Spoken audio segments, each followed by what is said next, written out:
નમસ્કાર. ધોરણ 7 સામાજિક વિજ્ઞાન જાન્યુઆરી મહિનાનો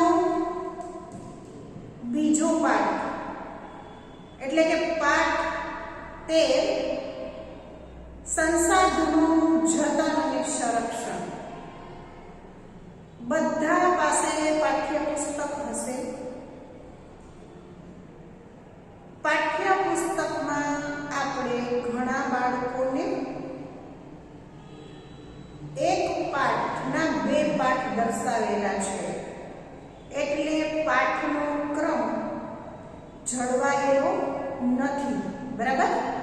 એટલે પાઠનું નામ વાંચી અને પાઠ્યપુસ્તક ખોલશે બધા. સંસાધનોનું જતન અને સંરક્ષણ. દિન પ્રતિદિન આપણા જીવનમાં ઉપયોગી વસ્તુ આપને ક્યાંથી મળે છે, કેવી રીતે મળે છે, તેમનો ઉપયોગ આપણે કઈ રીતના કરીએ છીએ અને કઈ રીતનો કરવો જોઈએ તે સમજવાનું છે. બધાનો પાઠ્યપુસ્તક ખુલ્લું હશે. બરાબર? સંસાધન એટલે શું? જો સંસાધન કે પૃથ્વી પરથી મળતા અને માનવીને ઉપયોગમાં આવતા કુદરતી પદાર્થને સંસાધન કહે છે. આપણે જ્યાં રહીએ છીએ અને જે વસ્તુ આપને મળે છે કુદરત તરફથી, તેમને શું કહે છે? સંસાધન કહે છે. હવા, જળ, જમીન, વનસ્પતિ અને ખનિજોના સ્વરૂપ આપણને મળેલી કુદરતી બક્ષિસ એટલે કુદરતી સંસાધન. ફરી એક વખત કે હવા. અત્યારે કોરોના કાળ ચાલે છે, મહામારી.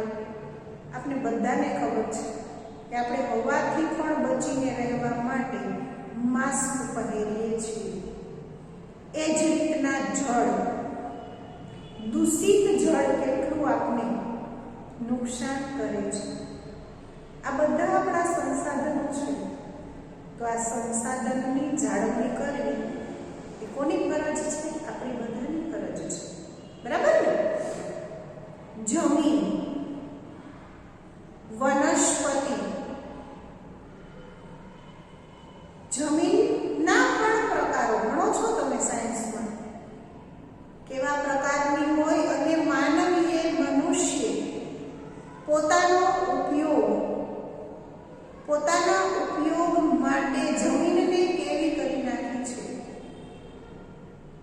કૃત્રિમ અને કુદરતી ખાતરોના ઉપયોગ કરી પોતાના આજીવિકામાં વધારે ઉત્પાદન મેળવવા માટે વનસ્પતિ અને ખનિજો, પેટ્રોલ, ડીઝલ, કેરોસીન, બધું શું છે? ગેસ, ખનિજ, કુદરત તરફથી મળેલી આપણે બક્ષિસ છે, ભેટ છે. સંસાધનો રાષ્ટ્રીય અર્થતંત્રની કરોડરજ્જુ છે. સંસાધનો દ્વારા થતી લોકોને આજીવિકા, આવકના સ્ત્રોત એટલે શું છે? કરોડરજ્જુ સમાન છે. તમે સૌ સાયન્સમાં ભણો છો કે શરીરમાં કરોડરજ્જુ ના હોય તો શરીર કેવું થઈ જાય? બરાબર ને? ભાંગી પડે, શરીર ઢગલો થઈ જાય. એમાં બધા સંસાધનોથી લોકો પોતાનું આજીવિકા, જીવન નિર્વાહ ચલાવે છે. તે લોકોની શક્તિ અને સમૃદ્ધિના આધાર સ્તંભો છે. તેના દ્વારા લોકોની શક્તિ એટલે કે તેના દ્વારા લોકોને આવક મળે છે અને જીવનનો આધાર સ્તંભ છે. જીવન ચલાવે છે લોકો, મનુષ્ય, માનવ. સંસાધનોની કેટલીક ચોક્કસ વિશિષ્ટતાઓ અને ઉપયોગિતાઓ છે. વિશિષ્ટતાઓ અને ઉપયોગિતાઓ આપણે બધાને ખ્યાલ છે કે આપણે કઈ કઈ જગ્યાએ કોનો ઉપયોગ કરીએ છીએ. ગેસનો ઉપયોગ રાંધણ ગેસમાં કરીએ છીએ, પ્લસ ગાડીમાં પણ આજે આપણે એલપીજી સીએનજી ગેસનો ઉપયોગ કરીએ છીએ. સામાન્ય રીતે સંસાધનો મર્યાદિત માત્રામાં ઉપલબ્ધ છે. મર્યાદિત અને અમર્યાદિત શબ્દ તમે લોકોએ સાંભળેલો હશે. મર્યાદિત એટલે કે મર્યાદા પૂરતો જ, પ્રમાણસર છે આપણી પાસે સંસાધન, બરાબર, માત્ર ઉપલબ્ધ છે મર્યાદિત. તે સંસાધનોને વધુ ઉપયોગી બનાવવા આપણે વિવિધ તકનીકોનો ઉપયોગ કરવો જોઈએ. વિવિધ ટેકનિકલ દ્વારા સંસાધનની જેમ બને તેમ મેક્સિમમ ઉપયોગ કરી કે એનો બચાવ કેમ થાય તે જોવું જોઈએ. ત્યાર પછીનો મુદ્દો છે સંસાધન પછી સંસાધનોના પ્રકાર. સંસાધનોના પ્રકાર: કુદરતી સંસાધનો, માનવ નિર્મિત સંસાધનો. આ બધા સંસાધનોના પ્રકાર છે કે સંસાધનો આપણને વિવિધ રીતે ઉપયોગી છે. ખેતીથી શરૂ કરી ઉદ્યોગ અને પરિવહનની પ્રવૃત્તિ સુધીની તમામ પ્રવૃત્તિઓમાં પ્રત્યક્ષ કે પરોક્ષ રીતે કુદરતી સંસાધનો આપણને ઉપયોગી છે. અત્યારે ખેતીના ઉપયોગમાં તમે લોકો એકદમ આધુનિક ખેતી જોવો છો કે જ્યારે જમીનને પિયત કરવું હોય ત્યારે પાણી છે તે કૂવામાં કે બોરમાં મોટર દ્વારા ખેડૂતને મળે છે. પહેલા મશીનો હતા, એ મશીન ચલાવવા માટે ક્રૂડનો ઉપયોગ થતો હતો. ક્રૂડ તેમને કહેવાય કે જે પેટ્રોલ ડીઝલનું શુદ્ધિકરણ થયા પછીનો બચેલો મધ્યમ એવો પદાર્થ હોય ને તેને મશીન ચલાવવામાં ઉપયોગ લોકો કરતા હતા. એ ઉપરાંત પ્રત્યક્ષ અને પરોક્ષ હવા, પાણી, આ બધાનો આપણે ઉપયોગ કરીએ છીએ. પણ સાચવીને ઉપયોગ કરીએ તો વધારે સારું. ખોરાક તરીકે જમીન અને વનસ્પતિમાંથી પ્રાપ્ત થતી વિવિધ સામગ્રી. જમીન અને વનસ્પતિ: ઘઉં, ચોખા, જુવાર, બાજરી. એ ઉપરાંત મગફળી તો ખાઈએ જ છીએ નો ડાઉટ, પણ તેમનું તેલ પણ આપણે ઉપયોગમાં લઈએ છીએ. ઈંધણ અને ઉર્જા તરીકે સંસાધનોનો આપણે ઉપયોગ કરીએ છીએ. ઈંધણ અને ઉર્જા, ગાડીઓ ચાલે છે તે રોડ ઉપર દોડતા દિન પ્રતિદિન વાહનો. જરૂરી હોય અને વાહન દોડે તો કોઈ જ પ્રશ્ન નથી, પણ બિનજરૂરી ઉપયોગ આપણે ટાળવો જોઈએ. સંસાધનોને સામાન્ય બે જૂથમાં વહેંચવામાં આવે છે: કુદરતી અને માનવ નિર્મિત. કુદરતી એટલે ભગવાન તરફથી, કુદરત તરફથી મળેલ બક્ષિસ, અને માનવ નિર્મિત એટલે લોકોએ જે સર્જન કર્યું હોય તે, માનવે નિર્માણ કર્યું હોય તે. ભૂમિ, જળ, ખનિજો અને જંગલો કુદરતી સંસાધનો સમાવેશ થાય છે. તેના બે પ્રકાર પડે છે. જૈવિક અને અજૈવિક. કેટલા પ્રકાર પડે છે?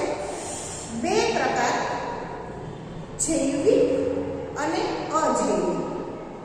ભૂમિ, હવા, જળ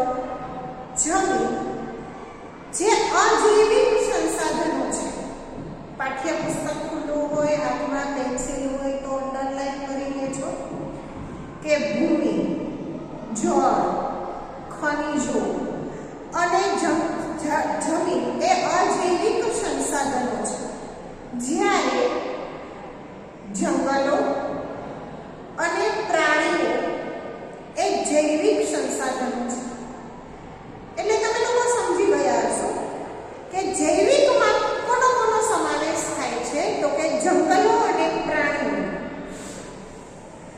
માનવીએ સર્જેલા ઔદ્યોગિક એકમો, સ્મારકો, ચિત્રકલા અને સામાજિક સંસ્થાઓ વગેરે માનવ નિર્મિત સંસાધનો છે. કુદરતી સંસાધનના બે પ્રકાર છે, જૈવિક અને અજૈવિક. અને માનવ નિર્મિત સંસાધનમાં કેનો સમાવેશ થાય? તમે લોકો સમજી ગયા હશો કે ઉદ્યોગોના એકમો, સ્મારકો, ચિત્રકળા અને સામાજિક સંસ્થાઓ વગેરે.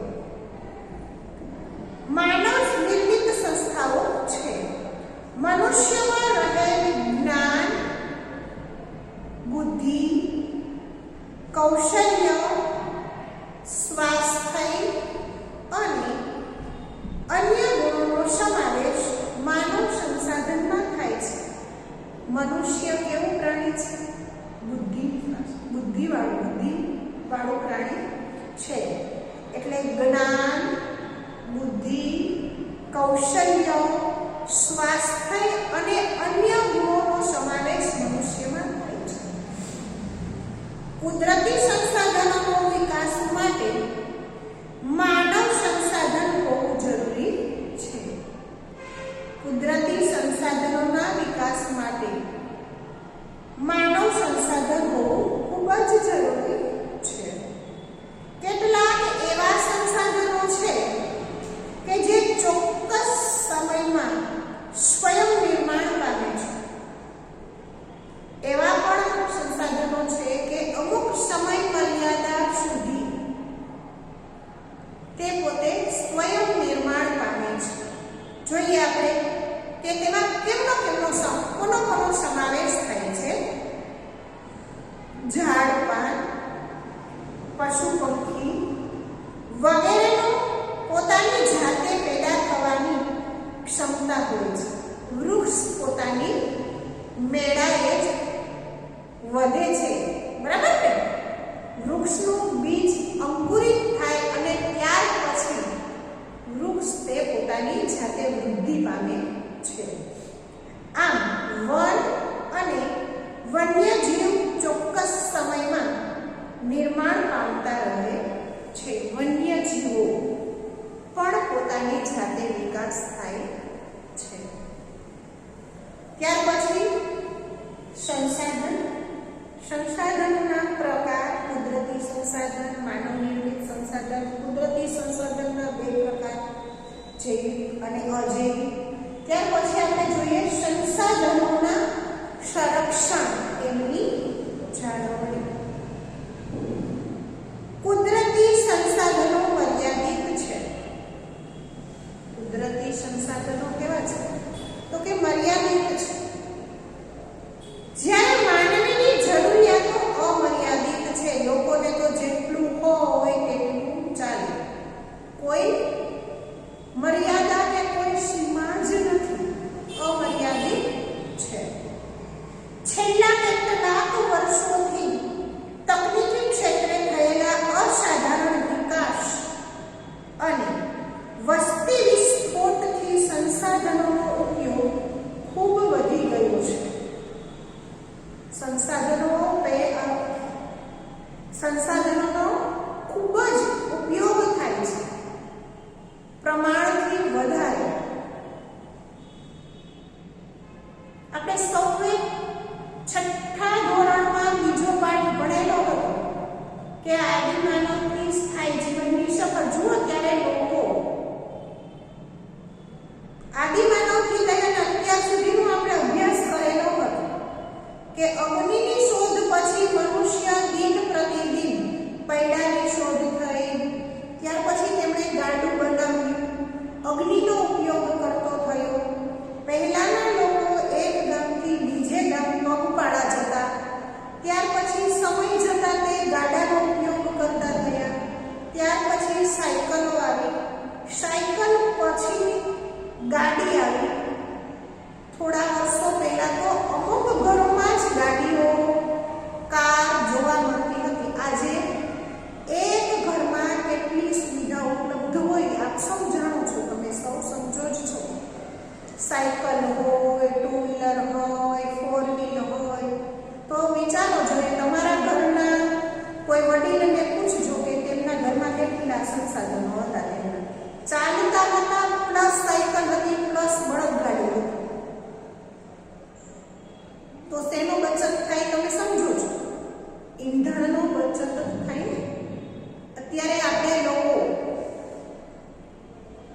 પેઢી દીઠ 3 વાહન હોય તો એક વાહન તો પેટ્રોલ ડીઝલથી ચાલતું હોય તો કેવો ઉપયોગ થયો?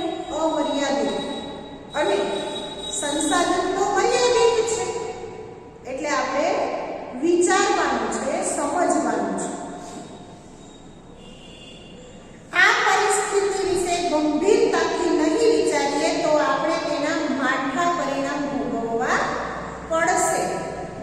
કે આપણે જોઈતા કરતા વધારે જો મર્યાદાથી વધારે તેમનો ઉપયોગ કરીશું તો કેવા પરિણામ આવશે? ખરાબ પરિણામ ભોગવવા પડશે. અમુક સમયે જમીનમાં પેટ્રોલ ડીઝલ તમે જુઓ છો, દિન પ્રતિદિન પેટ્રોલ ડીઝલના ભાવ ખૂબ જ વધે છે.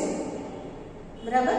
તો બધાને પોસાવવું પણ જોઈએ એટલે તેમનો સાવચેતીથી ઉપયોગ કરવો જોઈએ. એટલે જ ભવિષ્યની પેઢી માટે સંસાધનોનું રક્ષણ કરવું એ આપણી સૌની ફરજ છે. આવનારી પેઢી માટે તેમનું રક્ષણ કરવું એ આપણી સૌની ફરજ છે. સંસાધનોનું રક્ષણ એટલે સંસાધનોનો વિવેકપૂર્ણ ઉપયોગ. પહેલાના લોકોની જેમ આપણે એક ગામથી બીજે ગામ ચાલીને તો જઈ શકવાના જ નથી, પણ તેમનો વિવેકપૂર્ણ ઉપયોગ કરવો જોઈએ તો સારું. સંસાધનો પોતાની મેળે જ ચોક્કસ સમયમાં હિસ્સાની પૂર્તિ કરે છે અથવા અખૂટ હોય છે. જેટલું જમીનમાં હોય તેટલું મળે. સમય મર્યાદે તેનું પુનરાવર્તન પણ થાય. અખૂટ એટલે ખૂટે નહીં તે. જેને નવીનીકરણ સંસાધનો કહેવાય છે. શું કહેવાય? નવો શબ્દ આવ્યો છે, નવીનીકરણ સંસાધનો કહેવાય છે. જેમ કે જંગલો, સૂર્યપ્રકાશ એકવાર વપરાયા પછી પુનઃ ઉપયોગમાં લઈ શકાતા નથી કે બનાવી શકાતા નથી. તેને અનવીનીકરણ સંસાધનો કહેવામાં આવે છે. જેમ કે પેટ્રોલ, ખનિજ, કોલસો, કુદરતી વાયુ. નવીનીકરણીય સંસાધનો કોને કહેવાય છે અને અનવીનીકરણ સંસાધનો કોને કહેવાય છે? નવીનીકરણ સંસાધનો કેવા છે તો કે અખૂટ છે. જંગલો પણ પાછા થાય, સૂર્યપ્રકાશ પણ આપણે પાછો મળે છે, પણ પેટ્રોલ, ખનિજ, કોલસો, કુદરતી વાયુ એ આપણે ફરી વખત મળે એક વખત યુઝ થઈ ગયા પછી નહીં. બરાબર? ત્યાર પછી છે સંસાધનમાં 6 સંસાધનોના પ્રકાર. ભૂમિ સંસાધન, જંગલ સંસાધન, પ્રાણી સંસાધન, જળ સંસાધન, કૃષિ સંસાધન અને ખનિજ સંસાધન. તેમાં આપણે જોઈએ ભૂમિ સંસાધન. ભૂમિનો અર્થ આપ સૌ જાણો છો. શું થાય? ભૂમિ એટલે જમીન. આ ઉપરાંત માનવી પણ સ્વયં એક સંસાધન છે. આ ઉપરાંત મનુષ્ય પણ એક સ્વયં સંસાધન છે કે સંસાધનોને માલિકી, પુનઃપ્રાપ્યતા, વિતરણ ક્ષેત્ર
નાનું નાનું ઘાસ. શું કામે કે જમીનના ઉપલા પળમાં જે બિયારણ પડેલું હોય ને તે ઉગી આવે, જેમાં વનસ્પતિ ઉગે છે તેને આપણે જમીન કહીએ છીએ. જમીન પૃથ્વીના પોપડા પરના અનેકવિધ કણોથી બનેલું એક પાતળું પડ હોય છે. જમીન છે એ વિવિધ કણોથી બનેલું પડ. જમીનના પ્રકાર પણ આપણે ભણ્યા હતા 9મા પાઠમાં, બરાબર છે ને? ખડકોના પ્રકાર: અગ્નિકૃત ખડક, જળકૃત ખડક, રૂપાંતરિત ખડક, ખડક ચક્ર. આ બધું ઉત્તરોત્તર શીખવાનું હોય, યાદ રાખવાનું હોય છે. ખડકોના નાના મોટા ટુકડા, કાંકરા, માટીની રજ કે જે અજૈવિક છે તેને રેગોલિથ કહે છે. શું કહે છે તેને? રેગોલિથ. અંડરલાઈન કરજો. જેમાં જૈવિક દ્રવ્યો, હવા અને પાણી ભળતા જમીન બને છે. રેતી, કાંકરા, નાના મોટા ટુકડા, માટીના રજકણ જેમને રેગોલિથ કહે છે. અને આ બધામાં જ્યારે પાણી ભળે છે, શું ભળે છે? પાણી. એટલે કેનું નિર્માણ થાય છે? તો કે જમીન બને છે. ખેતીના સંદર્ભમાં કોઈ પણ દેશનો આર્થિક વિકાસ તે દેશની જમીનની ગુણવત્તા અને પ્રકાર પર આધાર રાખે છે. જમીનની ગુણવત્તા અને પ્રકાર પર આધાર રાખે છે. આપણે બધાને પણ ખ્યાલ છે કે જમીનના પ્રકારના આધારે ઉત્પાદન મળે છે. મગફળી કઈ બાજુની વખણાય? જૂનાગઢ જિલ્લાની મગફળી વખણાય. શું કામ?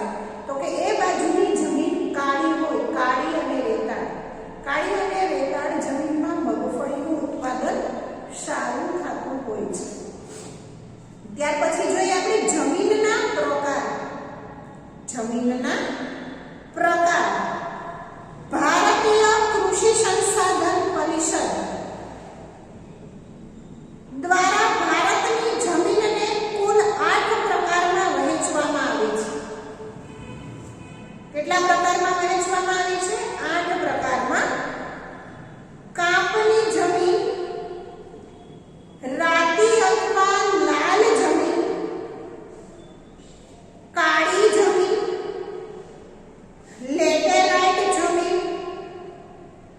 રણ પ્રકારની જમીન, પર્વતીય જમીન અને જંગલ પ્રકારની જમીન. અંતે દલદલ પ્રકારની જમીન. કાપની જમીન એટલે કે જ્યાં વરસાદ પછી પાણી ભરાઈ રહે અને પાણી સુકાઈ જાય અને જે જમીન થાય એને કાપની જમીન કહે છે. રાતી જમીન, અમુક ગામડાઓમાં તમે જાઓ તો લાલ કલરની માટી તમને જોવા મળશે, બરાબર? લાલ કલર, એને રાતી માટી, રાતી અથવા લાલ જમીન કહે છે. કાળી કે જે કાળી અને કાંકરા વગરની માટી હોય છે તેવી. લેટેરાઇટ જમીન, રણ પ્રકારની જમીન, રણમાં રેતી જેવી જમીન હોય છે. ભૂરા કલરની રેતી ઉડતી હોય તેવું લાગે છે. પર્વતીય જમીન કે જ્યાં પથ્થરોનું પ્રમાણ વધારે પ્રમાણમાં હોય છે. જંગલ પ્રકારની જમીન, વધારે પ્રમાણમાં વૃક્ષો અને ઉબડ-ખાબડ. અને દલદલ પ્રકારની જમીન કે જ્યાં ઘાસના મેદાન આવેલા હોય તે. જમીનનું ધોવાણ અને સંરક્ષણ. જમીનનું ધોવાણ અટકાવવું ખૂબ જ જરૂરી છે. જો જમીન એક જગ્યાએથી ધોવાણ શરૂ થઈ જાય તો ઉત્તરોત્તર જમીન ઓછી થતી જાય છે અને તે મેદાન બની જાય છે. એટલે તેમનું સંરક્ષણ, જતન કરવું આપણી ફરજ છે. જમીનનું ધોવાણ ગતિશીલ પાણી કે હવા દ્વારા થાય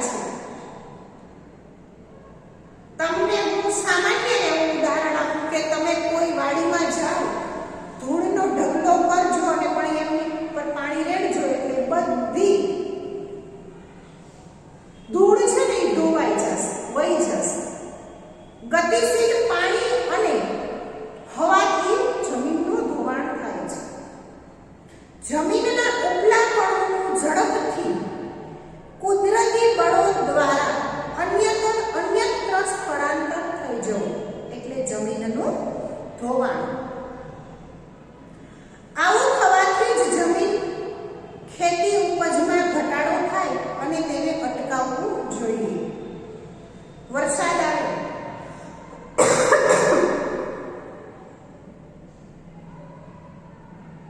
પાણીને લીધે જમીન ધોવાઈ જાય તો ત્યાં ફરી વખત માટી ભરી અને જમીનને સમથળ કરવી પડે અને તેમનું ધોવાણ અટકાવવું પડે ખાસ. નહીતર શું થાય તો કે ઉત્તરોત્તર ઉત્પાદન આપણે ઓછું મળે. ત્યાર પછી આ વિડિયાનો છેલ્લો મુદ્દો જમીન ધોવાણ અટકાવવાના ઉપાયો. આ વિડિયાનો છેલ્લો મુદ્દો જમીન ધોવાણ અટકાવવાના ઉપાયો. પડતર જમીનોના વૃક્ષોનું વાવેતર કરવું. જ્યાં ઢોળાવવાળી જમીન છે ત્યાં પગથિયા પદ્ધતિની ખેતી કરવી જોઈએ. આડબંધ બાંધવા જોઈએ. જમીન પર ચરાણ પ્રવૃત્તિઓને નિયંત્રણમાં લેવી જોઈએ. સામયિક કસોટીમાં પૂછાઈ શકે જમીન ધોવાણ અટકાવવાના ઉપાયો લખો તો તમારે પડતર